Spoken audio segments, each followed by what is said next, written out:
राज्य सरकारच्या वाहतूक विभाग आणि पोलिसांकडून विनाकारण ई-चलान अनेक वेळा ऑनलाईन पद्धतीने घेतला जातो. त्यामुळे याचा संताप म्हणून बस ओनर सेवा संघाच्या महाराष्ट्र ट्रान्सपोर्ट ॲक्शन कमिटीद्वारे 5 मार्च रोजी सायंकाळी 11 वाजता राज्यभरातील वाहनांसह थेट आझाद मैदानात धडकण्याचा इशाराही दिला आहे.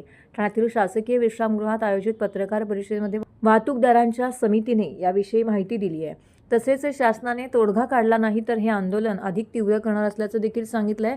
दरम्यान वाहतूकदारांच्या या संपाचा फटका शालेय विद्यार्थी, चाकरमान्यांना बसण्याची चिन्ह आहेत. राज्य सरकारने महसूल वाढीसाठी ई-चलानचा हत्यार म्हणून वापर सुरू केला आहे. टार्गेट देऊन वाहतूक नियम मोडल्याबद्दल दंडाच्या केसेस केल्या जात असून दिवसेंदिवस यामध्ये वाढ होताना दिसत आहे, असा आरोप वाहतूकदार संघटनेच्या नेत्यांनी केला आहे. MMR रिजनमधील 40,000 बसेस प्रतिनिधित्व करणाऱ्या बसमालक संघटनेचे प्रवक्ते राजेंद्र पाटील आणि विजय यादव यांनी तीव्र प्रतिक्रिया व्यक्त केल्यात. ई-चलान दंड मुक्तीसाठी सरकारने समिती बनवून तोडगा काढण्याची खात्री दिली होती, मात्र आजवर काहीच तोडगा काढलेला नाही. परिवहन मंत्री प्रताप सरनाईक यांनीही वाहतूकदारांच्या समस्येची कबुली देत अडचणीविषयी सहमती दर्शवली आहे, मात्र ठोस निर्णय घेण्यास असमर्थता दर्शवली. ई-चलानच्या नावाखाली गैरप्रकार सुरू आहेत. प्रत्येक कॉन्स्टेबलला ई-चलान कारवाईचे टार्गेट दिलेले आहेत. एक प्रकारे हा महसूल वाढीचा स्रोत बनवला आहे. हे सर्वांनाच जाचक आहे. तेव्हा शासनाने चर्चेसाठी यावे अशी मागणी असून येत्या 5 मार्चला आझाद मैदानामध्ये वाहनांसह भव्य मोर्चा काढण्यात येणार असल्याचा इशारा या संघटनेने दिला आहे.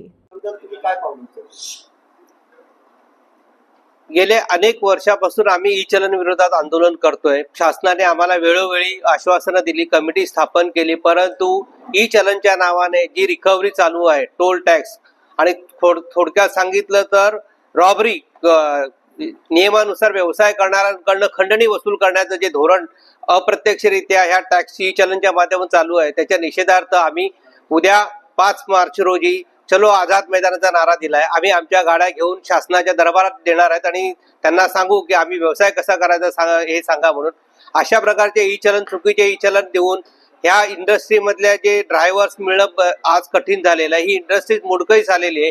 ह्या ई-चलनाच्या याच्या ओझ्याखाली जसं शेतकरी कर्जाच्या ओझ्याखाली आत्महत्येला गेला, तसा ई-चलनच्या ओझ्याखाली वाहतूकदार आता हा आत्महत्याकडे वळत चाललेला आहे. आणि त्या वाहतूकदारांचे आणि आर्थिक कणा वाचवण्यासाठी आम्ही उद्याचा चलो आझाद मैदानाचा नारा दिला. त्याच्या पुढे जर याच्यातून शासनाला जाग आली तर आम्ही उग्र आंदोलन करणार. ही समिती नेमली होती, पण याचिका दाखल केल्या होत्या, त्याशिवाय परिवहन मंत्र्यांची सुद्धा तुमची बैठक झाली होती, त्यात काय निष्पन्न झालं? माननीय परिवहन मंत्र्यांच्या बैठकीमध्ये परिवहन मंत्र्यांनी आम्हाला मान्य केलं की ही चलन जी प्रणाली आहे हे अन्यायकारक आहे आणि याच्यावर मी तुमच्या ज्या समस्याबद्दल मी तुमच्या सोबत आहे, परंतु त्याच्यावर तोडगा न काढता आहे ते तसंच पुढे रेटून न्यायचं, अशा प्रकारच्या धोरणामध्ये त्यांनी आमची बैठक गुंडाळलेली आहे. उद्याच्या आंदोलनात 5 मार्चच्या आंदोलनात चला आझाद मैदान आम्ही आमच्या गाड्या घेऊन शासनाच्या दरबारात जाऊन शासनाकडे देणार आहे. ह्या ई-चलन आम्हाला जी रिकव्हरी चालू आहे, टॅक्स ई-चलन टॅक्स नावाने जो नवीन टॅक्स शासनाने जो चालू केलेला आहे तो बंद करा, अन्यथा आमच्या वाहतूकदारांच्या सगळ्या गाड्या आपणच सांभाळा. याच्यासाठी आम्ही चलो आझाद मैदानाचा नारा दिलेला आहे. ओके.